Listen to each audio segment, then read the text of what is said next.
Здравейте, уважаеми зрители! Това е втория дневник от шестото издание на автомобилната надпревара Балкан Offroad Rally.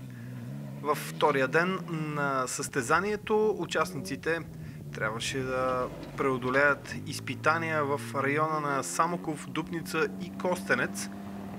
Започваме с клас крос-кънтри при автомобилите, защото именно там е най-осезаемо българското присъствие. Във втори пореден ден български състезател печели в този клас.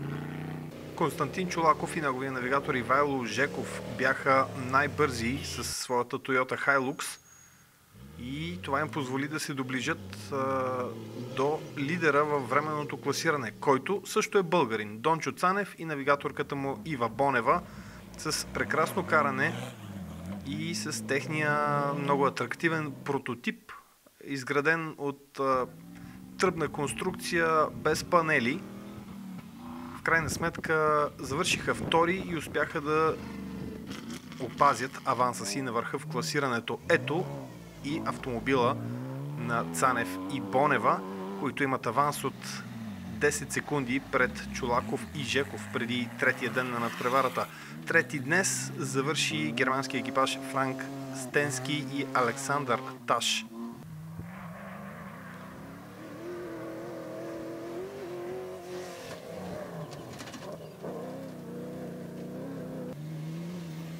Нека сега чуем какво споделиха Цанев и Чолаков след края на състезателния ден.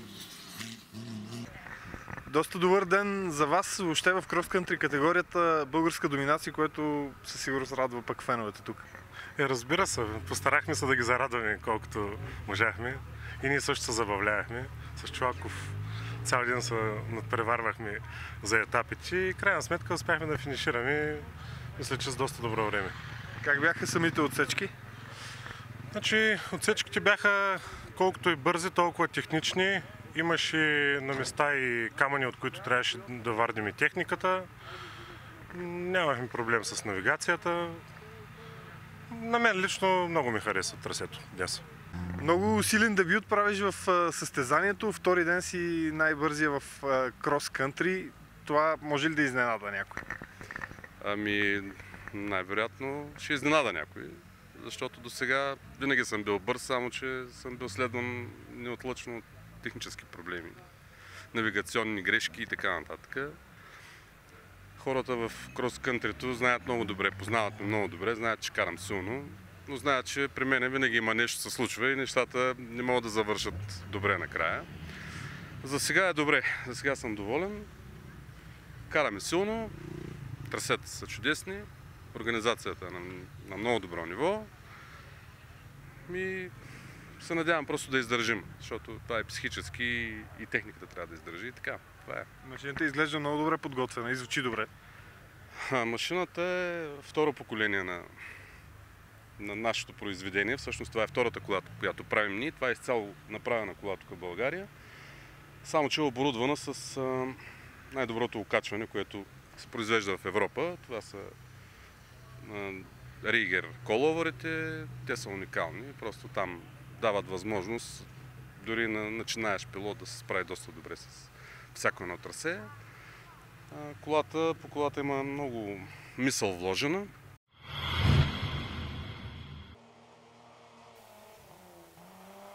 Продължаваме с автомобилите, но в екстремния клас.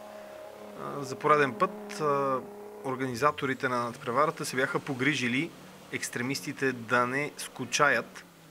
В крайна сметка Франк Дюрел и Франсуаз Оландер с номер 301 успяха да преодолеят изпитанията за най-малко време и спечелиха днешния състезателен ден. Збигнев Попиларчик и Даниел Потоцки от Полша останаха втори, а Аморт Ернст и Ади Руландингер завършиха на трета позиция в екстремния клас. Доста машини не издържаха на тежките изпитания, а кълта беше за щастие на участниците в изобилие. При SSV бъгитата очаквахме да видим отново силна доминация на миналогодишните победители, Цанко Цанков и Зорница Тодорова. Ето ги и тях. С изключително висока скорост се движеше по трасетата Цанко Цанков.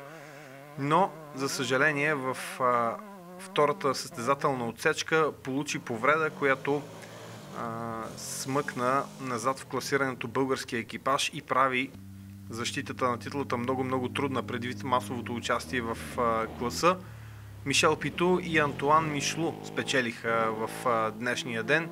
Второ място за Пиер Франсуа Бардоти и Джими Скасия.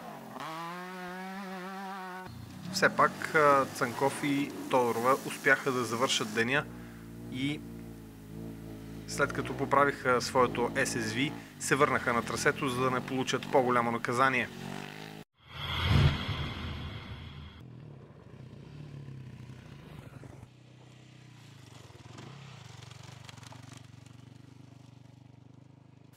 При мотоциклетите лош ден за миналогодишния победител Беат Юен от Австрия, който падна, бе закаран в болница без сериозни травми, но има контузия на рамото. Това означава, че тази година ще има нов победител в ендуро класа. Рико Вандер Санден от Холандия с номер 29 бе най-бърз в днешните етапи. След него Бернар Ролие и Оливер Пост.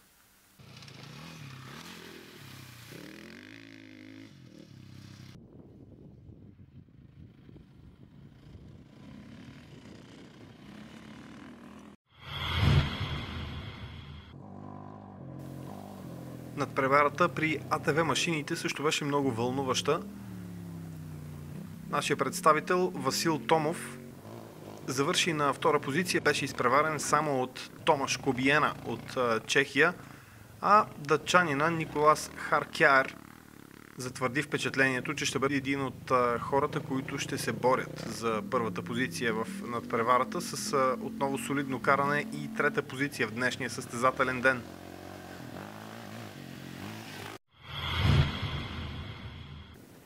При камионите Удо Хайденрайх и Херман Шмидц с номер 403, ето този Хамър, който всъщност е замаскиран Унимок, спечелиха етапа.